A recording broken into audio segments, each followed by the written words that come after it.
നമുക്ക് വേദയുടെയും വിക്രത്തിന്റെയും നാളത്തെ നല്ലൊരു വിശേഷം കേട്ടാലോ? അതിനു മുമ്പായിട്ട് ആദ്യമായി കാണുന്നവരുണ്ടെങ്കിൽ ചാനൽ ഇഷ്ടപ്പെട്ട ഒന്ന് സബ്സ്ക്രൈബ് ചെയ്യാൻ മറക്കരുത്. വീഡിയോ ഇഷ്ടപ്പെടുവാണെങ്കിൽ ലൈക്ക് ചെയ്യാനും നിങ്ങളുടെ വിലയേറിയ അഭിപ്രായങ്ങളൊക്കെ രേഖപ്പെടുത്താനും മറക്കരുത് കേട്ടോ. നമുക്ക് നേരെ നമ്മുടെ വിശേഷത്തിലേക്ക് പോയാലോ? അങ്ങനെ നാളത്തെ വിശേഷത്തില് അമ്മണിയച്ചമ്മ ഉറങ്ങാൻ കിടക്കുന്ന സമയത്താണ് വേദ മുറിയിലേക്ക് എഴുതുന്നത്. ഈ സമയത്ത് അമ്മണിയച്ചമ്മ ചോദിച്ചു, അല്ല വേദമോളെ, നിനക്ക് ഉറക്കമൊന്നും ഇല്ലെന്ന് ചോദിക്കുകയാണ്. അത് പിന്നെ ഞാൻ അച്ഛമ്മയോട് കുറച്ചു നേരം സംസാരിക്കാൻ വന്നാന്ന് പറയണം. ഇത് കേട്ടിച്ച അച്ഛമ്മ ചോദിച്ചാൽ എന്താ കാര്യം? ഒന്നുമില്ല, വെറുതെ എപ്പോഴും അച്ഛമ്മ ഇങ്ങനെ കിട്ടത്തില്ല, വല്ല കാലത്തൊക്കെയല്ലേ കിട്ടത്തുള്ളൂ എന്നൊക്കെ പറയണം. അത് കേട്ട് കഴിഞ്ഞപ്പം അച്ഛൻ പറഞ്ഞു, അത് ശരി തന്നെയാ. അല്ല അച്ഛമ്മ, ശരിക്കും ഞാനൊരു കാര്യം ചോദിച്ചോട്ടെ, ഈ വിഗ്രഹ പൂജയൊക്കെ അതൊക്കെ ഉള്ളതാണോ എന്ന് ചോദിക്കുകയാണ്. എനിക്ക് തോന്നേ ഇതാ സാവിത്രി അച്ഛമ്മയും കൂടി ചേർന്ന് നടത്തുന്ന ഒരു കളിയല്ലേ എന്ന് ചോദിക്കണം. എന്ത് കളി? അല്ല, ഇങ്ങനെ രണ്ട് വീട്ടിലും കൊണ്ട് വിഗ്രഹമൊക്കെ പൂച്ചു വെക്കണമെന്ന് രണ്ട് കുടുംബക്കാരെ തമ്മിൽ ഒന്നിപ്പിക്കാനുള്ള പരിപാടിയല്ലേ എന്ന് ചോദിക്കുക. ഇത് കേട്ട് കഴിഞ്ഞപ്പോൾ അച്ഛൻ പറഞ്ഞു, എനിക്കറിയാം നിനക്ക് ബുദ്ധി ഉണ്ടെന്ന്, നീ ബുദ്ധിയുള്ളവളാന്ന് എനിക്കറിയാമെന്ന് പറയാണ്.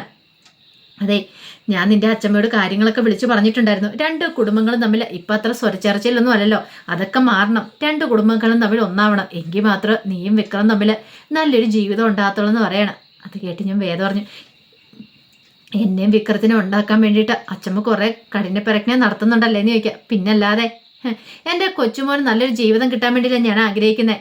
നല്ല ജീവിതം തന്നെ അവന് കിട്ടിയിരിക്കുന്നത്. പക്ഷെ അത് അവന് കാണാൻ കണ്ണില്ല. അതൊക്കെ മാറണം. അവൻ്റെ മനസ്സിൽ എന്തെങ്കിലുമൊക്കെ ഉണ്ടെങ്കിൽ അതൊക്കെ മാറി നീ അവൻ്റെ മനസ്സിൽ വരണം. അങ്ങനെ നിങ്ങൾ രണ്ടുപേരും നല്ലൊരു ജീവിതം നയിക്കണം. ഈ വയസ്സനാം കാലത്ത് എനിക്കിതൊക്കെയല്ലേ ആഗ്രഹമുള്ളതെന്ന് ചോദിക്കുകയാണ്. ഇത് കേട്ട് കഴിഞ്ഞപ്പം വേദ പറഞ്ഞു, പക്ഷെ എനിക്ക് നല്ല ടെൻഷനുണ്ട്, വീട്ടിൽ അച്ഛൻ സമ്മതിക്കുമോന്ന്. അന്ന് ഞാൻ വീട്ടിൽ ചെന്ന് കഴിഞ്ഞപ്പോൾ അതുപോലത്തുള്ള കാര്യങ്ങളൊക്കെ നടന്നതെന്ന് പറയാം. അതൊന്നും ഓർത്ത് വിഷമിക്കേണ്ട, അതൊക്കെ അവിടെ സാവിത്രിയമ്മ എല്ലാം ശരിയായിക്കോളൂ എന്ന് പറയാം. മോളൊന്നും ഓർത്ത് വിഷമിക്കേണ്ട. നാളെ സാവിത്രിയമ്മയും മോളുടെ അമ്മയും കൂടെ ഇങ്ങോട്ടേക്ക് വരും നമ്മളെ കൂട്ടിക്കൊണ്ട് പോകാനായിട്ട്. എല്ലാവരും റെഡിയായിട്ടിരുന്നാൽ മതി എന്നൊക്കെ പറയണം. അങ്ങനെ അമ്മണി അച്ഛമ്മയെ കെട്ടിപ്പിടിച്ച് ഉമ്മയെ കൊടുത്തിട്ടാണ് വേദം മുറിയിലേക്ക് പോകുന്നത്. പിറ്റേ ദിവസമായി കഴിഞ്ഞപ്പം മാഷിൻ്റെ അടുത്തേക്ക് എന്നിട്ട് അമ്മണിയച്ഛൻ പറഞ്ഞു, അതെ ഒരു കാര്യം ഞാൻ പറഞ്ഞ സുധാകര, ഇന്ന് അവർ കൂട്ടിക്കൊണ്ട് പോകാൻ വരുന്ന ഒരു സമയത്ത് നീ മുടവർത്താനം ഒന്നും പറയല്, അറിയാലോ. ഇനിയിപ്പോൾ അവരുടെ മുന്നിൽ വെച്ച് അവരെ അധിക്ഷേപിക്കാനും പോയേക്കല്ലെന്ന് പറയാം. ഇത് കേട്ടപ്പം മാഷ് പറഞ്ഞ്, എന്ത് ചെയ്യാൻ പറ്റും, ഇങ്ങനെയൊക്കെ ആയിപ്പോയില്ലേന്ന് ചോദിക്കുക. അതാ പറഞ്ഞേ, നമ്മൾ നമ്മുടെ അന്തസ്സ് വിട്ട് കളിക്കരുത്, അറിയാലോ. അവരിവിടെ കയറി വന്ന് നമ്മളെ വിളിക്കാൻ വരുമ്പോൾ അവരെ നാണം കെടുത്തല്ലെന്നൊക്കെ പറയണം. അങ്ങനെ കുറേ സമയം കഴിഞ്ഞപ്പോഴത്തേന് അവരെങ്ങോട്ടേക്ക് വരുക. ഈ സമയം നന്ദിനിക്ക് ഇതൊന്നും ഇഷ്ടപ്പെടുന്നുണ്ടായിരുന്നില്ല. നന്ദിനി തന്നെ അനിഷ്ടമൊക്കെ വിനായകൻ രേഖപ്പെടുത്തുകയും ചെയ്തു. വിനയേട്ടാ, ഇങ്ങനെ പോവുകയാണെങ്കിൽ വേദയും വിക്രം ഒന്നാവുകയും ചെയ്യും. നമ്മളൊക്കെ കണ്ടു അവസാനം പുറത്താവുകയും ചെയ്യും. വേദയും വിക്രം ഒന്നാവുക മാത്രമല്ല, വിക്രത്തിനും വേദയ്ക്കും അവിടെ ആ ജഡ്ജിയുടെ വീട്ടിൽ സ്ഥാനം കിട്ടിയിട്ടുണ്ടെങ്കിൽ ഉണ്ടല്ലോ, പിന്നെ നമ്മളാരാ, വെറും കറിവേപ്പില മാത്രമാണ്. നമുക്ക് ഈ വീട്ടിൽ ഒരു സ്ഥാനം ഉണ്ടാകത്തില്ല. കോടിക്കണക്കിന് പൈസ ഉള്ളവരല്ലേ, അപ്പം എന്താണെങ്കിലും വേദയ്ക്കൊരു വീതം കിട്ടാതിരിക്കുമല്ലോ എന്നൊക്കെ പറയണം. അത് കേട്ടേ വിനായകൻ പറഞ്ഞിടി, അതൊന്നും കൊടുക്കാതിരിക്കാൻ വേണ്ടിയിട്ടല്ലേ ശ്രീകാന്ത് സാർ അവിടെ പണി വെച്ചുകൊണ്ടിരിക്കുന്നത്. നീ അതൊന്നും ഓർത്ത് പേടിക്കണ്ട. വിശ്വേട്ടനെ വെച്ച് എന്തോ കളികളൊക്കെ കളിക്കുന്നുണ്ട്, അതുകൊണ്ട് നീ ആ കാര്യത്തിൽ ടെൻഷൻ ഒന്നും അടിക്കേണ്ടെന്ന് പറയണം. ഇത് കേട്ടപ്പോൾ നന്ദിനി പറഞ്ഞു, അങ്ങനെ അവളെ ഞാൻ സൂചിപ്പിക്കാൻ വിടത്തില്ല, എന്ത് ചെയ്യണമെന്ന് എനിക്കറിയാം. ഈ നന്ദിനിയോട് കളിച്ചിട്ടുണ്ടെങ്കിൽ അവളെ ഞാൻ കളി പഠിപ്പിക്കും എന്നൊക്കെ പറയണം. നന്ദിനിക്ക് അസൂയ കാരണം ഇരിക്കാൻ പറ്റുന്നില്ല. കാരണം വേദയുടെ വീട്ടിൽ കുറേ സ്വത്തും മണമൊക്കെ ഉണ്ട്.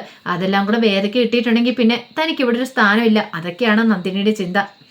പിന്നീട് അച്ഛമ്മ എല്ലാവരും റെഡിയാകാൻ പറഞ്ഞു. അങ്ങനെ എല്ലാവരും റെഡിയായി കഴിഞ്ഞ് കുറേ സമയം കഴിഞ്ഞപ്പോഴത്തേനും പത്മയും സാവിത്രി അമ്മയും കൂടെ അവരെ കൂട്ടിക്കൊണ്ട് പോകാനായിട്ട് അങ്ങോട്ട് വരുവാണ്. അങ്ങനെ വന്നു കഴിഞ്ഞപ്പോഴത്തേനും നല്ലൊരു സ്വീകരണം തന്നെ അവർക്ക് കൊടുത്തേ. അതിനുശേഷം കാപ്പിയൊക്കെ കുടിക്കാൻ തുടങ്ങിയപ്പോൾ കാപ്പിയൊക്കെ കുടിച്ചിട്ടാ വന്നതെന്നൊക്കെ പറയാണ്.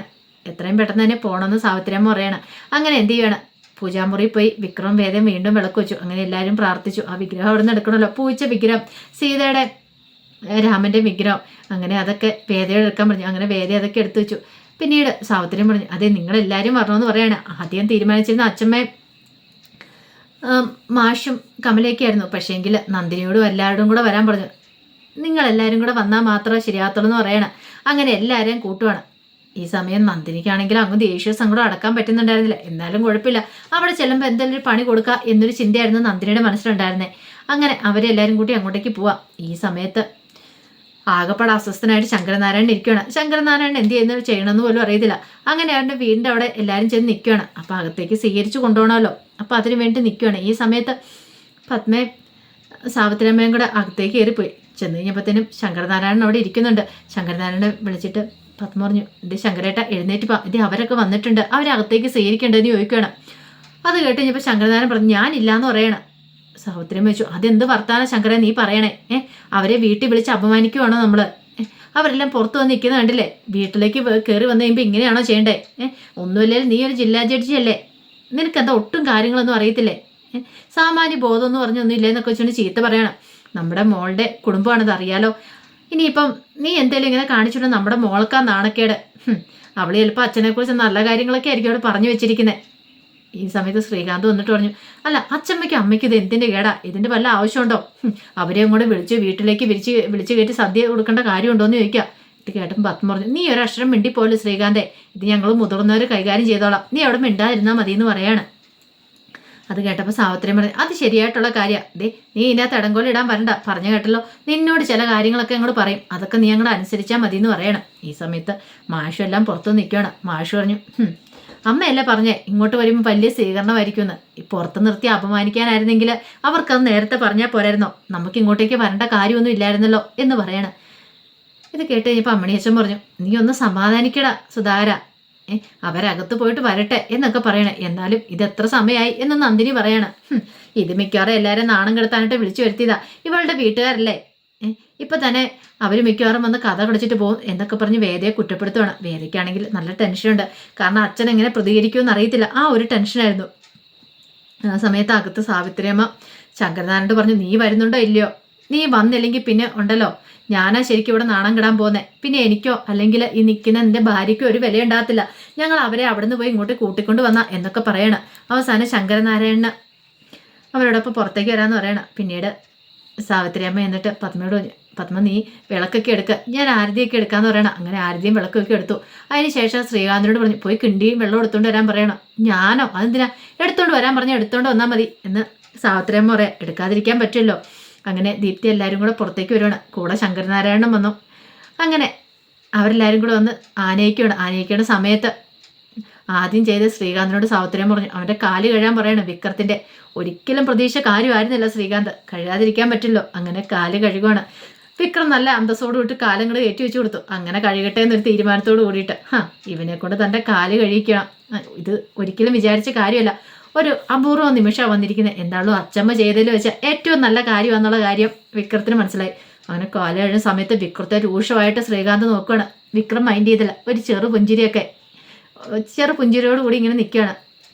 പിന്നീട് വേദയും വിക്രത്തിനെ ആരതിയൊക്കെ ഒഴിഞ്ഞു പത്മ. അതിനുശേഷം വേദയുടെ കയ്യിലേക്ക് നിലവിളക്കൊക്കെ കൊടുത്ത് വിക്രവും വേദയും അങ്ങനെ വിഗ്രഹമൊക്കെ പിടിച്ച് അകത്തേക്ക് കയറുകയാണ്. അതിനുശേഷം അച്ഛൻ പറഞ്ഞു പൂജാമുറിയിൽ കൊണ്ടുവച്ച് പ്രാർത്ഥിക്കാൻ പറയണം. അങ്ങനെ എല്ലാവരും കൂടെ പൂജാമുറിയിലേക്ക് പോയി. പൂജാമുറിയിലേക്ക് കൊണ്ട് അവിടെ ഇതൊക്കെ വെച്ച് പ്രാർത്ഥിച്ച് വന്നപ്പോഴത്തേനും പത്മ പറഞ്ഞു, ഇനി എല്ലാവർക്കും എൻ്റെ ചായ എന്തൊക്കെയാണ് എടുക്കാമെന്ന് പറയണം. അപ്പോഴേക്കും സാവിത്രി പറഞ്ഞു, വരട്ടെ, അതിന് ഇച്ചിരി സമയമുണ്ട്, അതിനു മുമ്പ് ഒരു കടം ബാക്കിയുണ്ടെന്ന് പറയണം. കടം ബാക്കിയുണ്ടോ? അതെന്താ അമ്മേ എന്ന് പത്മ ചോദിക്കുകയാണ്. പിന്നീട് വർഷയോട് പറഞ്ഞു, നീ പോയി മോനെ എടുത്തുകൊണ്ട് വരാൻ പറയാണ്. വർഷ പോയി മോനെ എടുത്തുകൊണ്ട് വരികയാണ്. പിന്നീട് പറഞ്ഞു വേദയുടെ കയ്യിലേക്ക് കൊടുക്കാൻ പറയാം. കാരണം അന്ന് ഹോസ്പിറ്റലിൽ വന്നപ്പം വേദയെ മോനെ കാണിച്ചിട്ടുണ്ടായിരുന്നില്ല. അപ്പോൾ അതിൻ്റെ ഒരു വിഷമം മനസ്സിലുണ്ടായിരുന്നു. അതിന് പേര് കുറേ പ്രശ്നങ്ങളും കാര്യങ്ങളൊക്കെ ഉണ്ടായതാണ്. ഈ സമയം വർഷയ്ക്ക് എന്ത് ചെയ്യണമെന്ന് അറിയത്തില്ല. വർഷയോട് പറഞ്ഞു കൊടുക്കാനല്ലേ പറഞ്ഞിട്ട് ചോദിക്കുകയാണ്. വർഷ വേദയുടെ കയ്യിലേക്ക് കുഞ്ഞിനെ അങ്ങോട്ട് കൊടുത്തു. വേദയ്ക്ക് സന്തോഷമായി. വേദ മോനെ ആദ്യമായിട്ട് കാണുമല്ലേ, വിളിച്ച് കൊഞ്ചിക്കുവാണ്. കാരണം തൻ്റെ ചോരയാണ്, തൻ്റെ ചേട്ടൻ്റെ കുഞ്ഞാണ്. അപ്പോൾ അതൊക്കെ വന്നപ്പോഴത്തേക്കും വർഷയല്ല വേദ കുഞ്ഞിനെ ചേർത്തോട് ചുമ്മാ വെക്കുകയാണ്, കൊഞ്ചിക്കുകയൊക്കെ ചെയ്യുന്നുണ്ട്. ഇത് കണ്ടപ്പോൾ വിക്രം അത്ഭുതത്തോടെ കൂടിയാണ് നോക്കിയിരുന്നത്. കുഞ്ഞുങ്ങളൊക്കെ ഇവൾക്ക് ഇത്ര ഇഷ്ടമാണോ എന്നൊരു ചിന്തയൊക്കെ വരുന്നുണ്ടായിരുന്നു. പിന്നീട് വേദയോട് സാവിത്രിയമ്മ പറഞ്ഞു, അതെ അന്ന് മോള് കാണാൻ വന്നപ്പോൾ ഞങ്ങളാരും അറിഞ്ഞിരുന്നില്ല മോളവിടെ വന്നിട്ടുണ്ടെന്ന്, അതുകൊണ്ടാട്ടോ മോള് കാണാതെ പോയില്ലേ, മോൾക്ക് വിഷമമായില്ലേ എന്നൊക്കെ പറയണം. വർഷയ്ക്ക് അങ്ങ് ദേഷ്യം സഹിക്കാൻ പറ്റുന്നുണ്ടായിരുന്നില്ല. ഈ സമയം അച്ചമ്മയാണെങ്കിലും അമ്മടി അച്ചമ്മയാണെങ്കിലും അതുപോലെ തന്നെ കമലയാണെങ്കിലും ശ്രീജാണെങ്കിലും എല്ലാവർക്കും ഭയങ്കര ഇഷ്ടമായിരുന്നു കുഞ്ഞിനെ. അവരെല്ലാം കുഞ്ഞിനെ മാറി മാറി കുഞ്ചിക്കുകയൊക്കെ ചെയ്യുന്നുണ്ട്. ഈ സമയം ശങ്കരനാരായണൻ്റെ മനസ്സിലുള്ള പകുതി ദേഷ്യങ്ങളും കാര്യങ്ങളൊക്കെ ഒരുക്കി വിളിച്ചു പോയി. വീട്ടിലേക്ക് വന്നാലേ സംസാരിക്കാതിരിക്കാൻ പറ്റില്ലല്ലോ. അങ്ങനെ അവരെല്ലാം സംസാരിക്കുന്നുണ്ട്. പക്ഷെ നന്ദിനിക്കും വർഷയ്ക്കും ഇത് ഒട്ടും ഇഷ്ടപ്പെടുന്നുണ്ടായിരുന്നില്ല. അവർ ചില പ്ലാനുകളൊക്കെ നടത്തുന്നുണ്ട്. വിക്രത്തിനെ എങ്ങനെയാലും കൊടുക്കണം, വിക്രത്തിനെ വേറെ ഒരു കാരണവശാലും ഈ വീട്ടിൽ കയറ്റിക്കൂടാ, എങ്ങനെയെങ്കിലും വീട്ടിൽ നിന്ന് ആട്ടി അകറ്റണം അതിന് വേണ്ടിയിട്ട്. അപ്പോൾ അതിൻ്റെ പ്ലാനുകളും കാര്യങ്ങളൊക്കെയാണ് നടക്കുന്നത്. എന്തൊക്കെ നടത്തിയിട്ടും കാര്യമില്ല. അവസാനം വേദ അതൊക്കെ പൊളിച്ചെടുക്കും. നന്ദിനിക്കും വർഷയ്ക്കും കിട്ടാനുള്ളത് കിട്ടും. അപ്പോൾ അതിൻ്റെ വിശേഷങ്ങളൊക്കെ നമുക്ക് എല്ലാവർക്കും കാത്തിരിക്കാം കേട്ടോ. ഒരിക്കൽ കൂടി എല്ലാവർക്കും ശുഭരാത്രി നേർന്നുകൊണ്ട് നിർത്തുന്നു. നന്ദി.